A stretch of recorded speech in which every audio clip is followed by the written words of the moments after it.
இந்த உயர்வால் சுமார் 4,71,000 ஓய்வூதியதாரர்கள் மற்றும் குடும்ப ஓய்வூதியதாரர்கள் பயன்பெறுவாங்க. இதனால் அரசிற்கு ஏற்படும் கூடுதல் செலவினம் சுமார் 24 கோடியாக இருக்கும். 7வது அறிவிப்பு, ஓய்வூதியதாரர்கள் அவர்தம் குடும்பத்தினரோடு பண்டிகையை சிறப்பாக கொண்டாடிட தற்போது வழங்கப்படும் பண்டிகை கால முன்பணம் 4,000 ரூபாயிலிருந்து 6,000 ரூபாயாக உயர்த்தி வழங்கப்படும். இந்த உயர்வால் சுமார் 52,000 ஓய்வூதியதாரர்கள் பயன்பெறுவர். இதனால் 10 கோடி ரூபாய் கூடுதல் செலவினம் ஏற்படும்.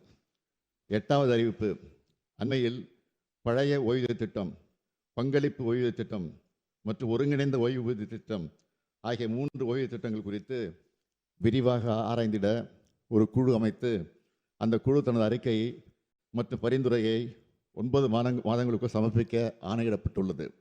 பல்வேறு அரசு அலுவலர் மற்றும் ஆசிரியர் சங்கங்களின் கோரிக்கையின் அடிப்படையில் இந்த குழு தனது அறிக்கையை மற்றும் பரிந்துரையை செப்டம்பர் மாதம் 30ஆம் தேதிக்குள் சமர்ப்பிக்க அறிவுறுத்தப்படும்.